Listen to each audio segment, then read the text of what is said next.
Buenas tardes, profe. Bueno, para esta semana tenemos el tema del hecho generador de diferentes cédulas, que serían las cédulas de renta de capital inmobiliario, renta de capital mobiliario y la de ganancias y pérdidas del capital. También tenemos la del impuesto a las utilidades. Voy con la primera pregunta, que dice explicar el hecho generador del impuesto a la renta de capital mobiliario e inmobiliario. Entonces, el hecho generador de la renta de capital es la obtención de toda renta de fuente costarricense en dinero o en especie, derivada del capital y de las ganancias y pérdidas de capital que provengan de bienes o derechos que correspondan a los contribuyentes, así como las diferencias cambiarias originadas de activos o pasivos y también del ingreso o pago de pasivos. Bueno, a lo que entiendo es que con la ley 9635, la ley de fortalecimiento de finanzas públicas, bueno, se derivó esto de las rentas de capital, que se divide en estas tres cédulas, que sería la renta de capital inmobiliario, la renta de capital mobiliario y la de pérdidas y ganancias de capital. Bueno, se dice que la renta de capital inmobiliario normalmente se origina de los ingresos por medio de arrendamiento y subarrendamiento de bienes inmuebles. Como por ejemplo, por darles un ejemplo, sería el alquiler de casas de habitación, alquiler de locales de algún negocio. Esos serían algunos ejemplos para esta renta. Y por ejemplo, la renta de capital mobiliario dice que se obtiene de préstamos de fondos propios. Dice que también de los alquiler de vehículos, también de ingresos por pensiones voluntarias. También, si no mal recuerdo, que también dice que viene también, si no me equivoco, de los ingresos por dividendos. Y también, a lo que me recuerdo, dice que viene también de los excedentes de las cooperativas y asociaciones. Bueno, esto es con respecto a la renta del capital mobiliario. Y las ganancias y pérdidas del capital, normalmente estos son, bueno, es una variación que sucede en el patrimonio, bueno, en el valor del patrimonio del contribuyente. Entonces, como por ejemplo, por decirlo así, digamos, la venta de una propiedad o de un vehículo o de una acción. Entonces, se puede decir que el hecho generador de las ganancias y pérdidas de capital sería como la venta de los activos. Entonces, digamos, si yo compro un activo y lo vendo, voy a tener una variación en mi patrimonio. Entonces, ahí es donde yo tengo que pagar un impuesto que según esta ley 9635 tenemos que pagar. Bueno, voy con la pregunta número 2. Dice, explicar el hecho generador del impuesto a las utilidades y el hecho generador del salario. Bueno, aquí puse que el hecho generador del impuesto a las utilidades es el devengo de rentas en dinero o especie procedentes de actividades lucrativas de personas físicas y jurídicas. Es importante aquí destacar, digamos, que estas personas físicas, jurídicas, que también las podemos llamar sujeto pasivo, tienen que ser domiciliados en Costa Rica, perdón, por más de 6 meses. O sea, eso es lo que ellos tienen que tener, digamos, para poder tener una actividad lucrativa en Costa Rica, ser domiciliado en Costa Rica más de 6 meses. Después, también tenemos que, digamos, en este hecho general de impuesto a las utilidades, pues que si vamos a crear una empresa y vamos a obtener ingresos, eso quiere decir que ya tenemos una actividad lucrativa. Entonces, por ende, si tenemos una actividad lucrativa, vamos a tener que pagar impuestos a la administración tributaria. Entonces, es importante, o sea, estamos en obligación de pagar el impuesto a las utilidades, ya con solo ser, digamos, un sujeto pasivo que tenga una actividad lucrativa en Costa Rica. Bueno, eso con respecto a la pregunta número 2. Bueno, me falta el hecho generador al salario. El hecho generador del salario, bueno, son aquellas personas en las que se les hace la retención en los salarios que según la tabla que indica el Ministerio de Hacienda o la Administración Tributaria, indica, digamos, que los salarios que son mayores a 840.000 colones tienen que pagar impuestos, digamos, tienen que hacerse la debida retención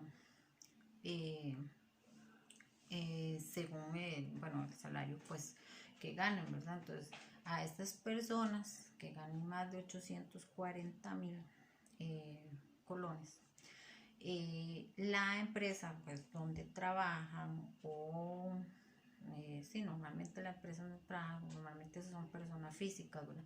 Entonces, normalmente la empresa donde ellos laboran se les tiene que hacer la retención de la retención al impuesto al salario, que normalmente en la tabla que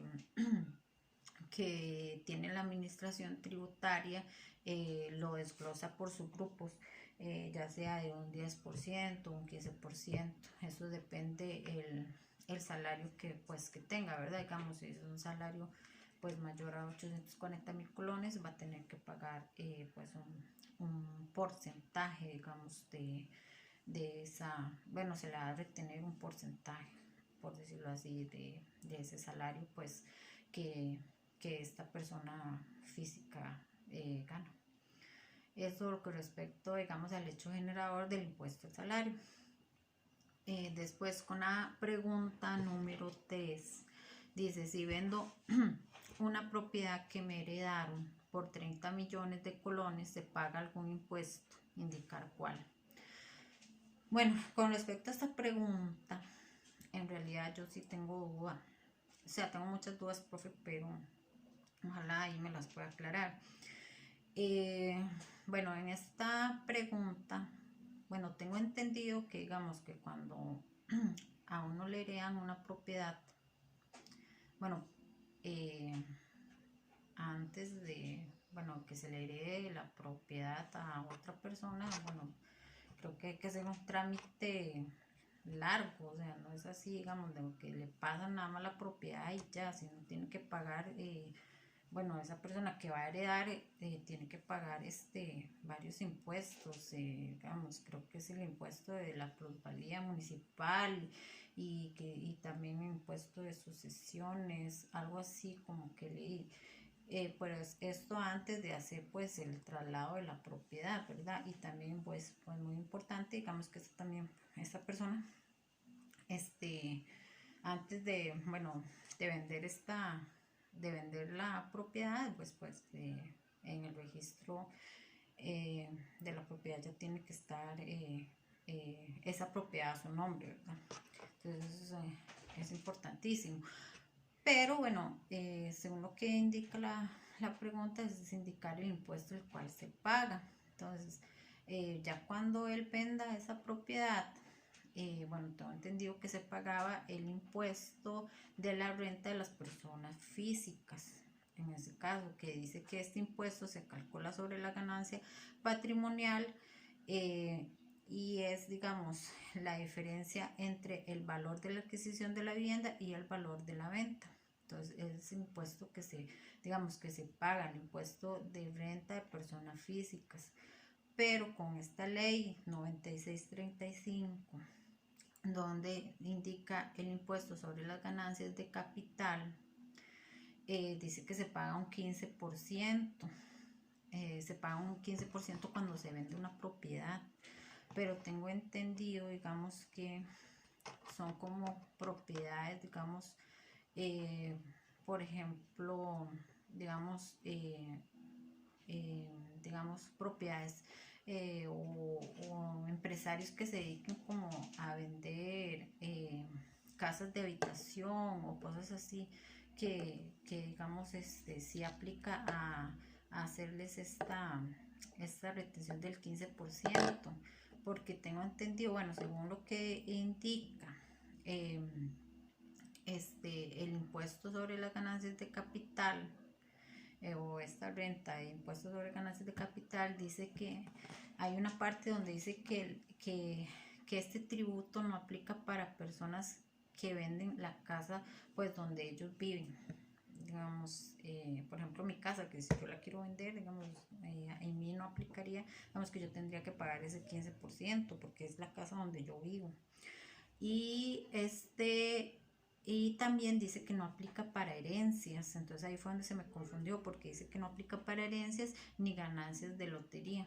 Entonces no sé, bueno, a lo que leí ahí en esa parte que dice que ese tributo no aplica para herencias, entonces ya ahí sí se me confundió, porque yo creo que no aplica entonces ese impuesto sobre las ganancias de capital, entonces solo aplicaría solamente el impuesto de renta de personas físicas. Bueno, eso es lo que entendí sobre esto del impuesto sobre ganancias de capital, con esa pregunta. La verdad no sé si estará bueno o mal, pero sé que sí se paga, digamos, sí tengo entendido que sí se pagaba el impuesto de renta de personas físicas, ese sí, pero con esta nueva ley de,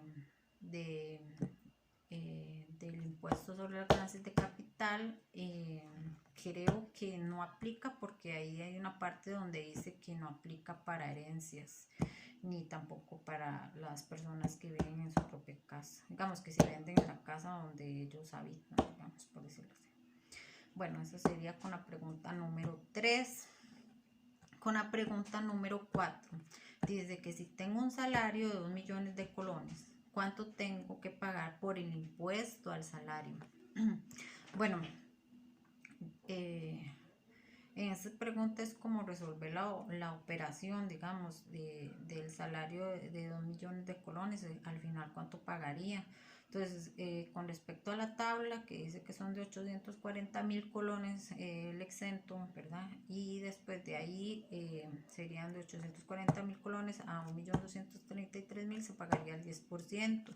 Y después de 1.233.000 y a los 2 millones, ¿verdad? Porque ya de ahí no se puede pasar, se aplicaría el 15%. Entonces, a mí, digamos, con la división de estos subgrupos, por decirlo así, el 10% me dio, bueno, el 10% según la operación, de los 840.000 menos los 1.233.000, me dio una diferencia de 393.000 colones. Por el 10% serían 39.300. Y después serían los 1.233.000 colones menos los 2 millones de colones, que es el salario que él tiene o ella tiene. La diferencia que me da son 767.000 colones. Esa diferencia le saco el 15%, me da 115.050. Entonces, el total de la suma de estos dos subgrupos me da 154.350. Eso fue lo que a mí me dio. La pregunta no indica, digamos, que si tiene hijos ni tiene esposa, ¿verdad? Entonces, o esposo.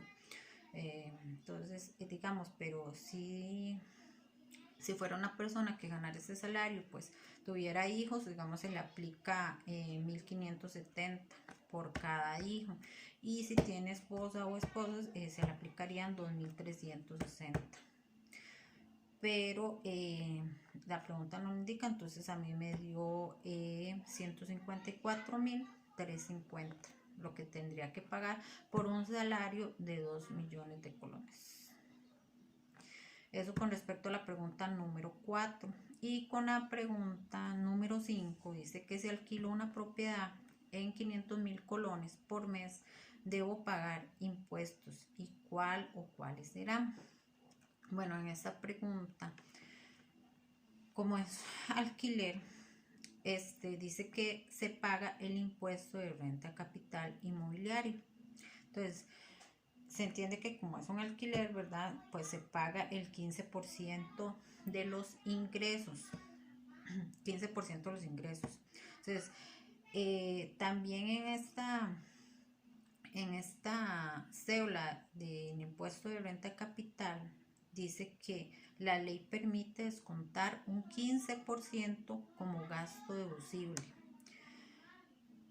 Entonces se paga un 15% del 85% del total de los ingresos. O sea, yo puedo descontar el 15% del gasto deducible y ya pagaría solamente el 85% del total de mis ingresos. Eso es lo que tendría que pagar con respecto al impuesto de renta capital inmobiliario. Pero también hay que tomar en cuenta, porque dice que si el contribuyente solamente recibe ingresos por alquiler y es la única actividad lucrativa que él tiene, entonces él puede elegir si tiene que pagar esta renta de capital inmobiliario o también puede elegir sobre el impuesto sobre las utilidades. Entonces eso ya sería decisión de pues qué es lo que más le conviene a esta persona, digamos,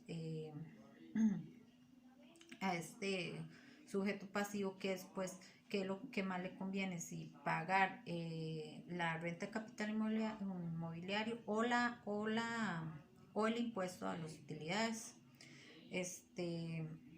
Porque dice que, digamos, para tributar, bueno, sí tiene que tomar en cuenta que para tributar con el impuesto a las utilidades, pues si decide solamente tributar con este impuesto, tiene que tomar en cuenta que tiene que tener por lo menos un empleado y tiene que estar registrado como patrono ante la caja. Entonces, para poder elegir si quiere tributar sobre el impuesto a las utilidades. Y también, bueno, a lo que investigué, dice que si elige el impuesto a las utilidades, debe presentar la declaración antes del 1 de agosto y también debe tener por lo menos mínimo 5 años de régimen tributario. Entonces, eso tienen que tomarlo en cuenta. Bueno, en esa pregunta creo que ahí sí sería como de un poco de análisis para saber qué es lo que más le conviene. O sea, si pagar el impuesto de renta capital inmobiliario o el impuesto a las utilidades. Porque, digamos, en el impuesto de utilidades puede utilizar la totalidad de sus gastos deducibles. En el impuesto de renta de capital inmobiliario solo puedo utilizar el 15% de los gastos deducibles. Entonces habría que analizar. Igual, digamos, si es una propiedad de que se venden 500.000 colones y solamente solo esa propiedad, entonces pues bueno, yo no creo que tenga tampoco como mucho gasto deducible ahí. Entonces ahí sí, digamos, sí se tendría que analizar para ver pues qué es lo que más le conviene a este sujeto pasivo. Bueno, profe, eso sería todo con respecto a este tema de esta semana.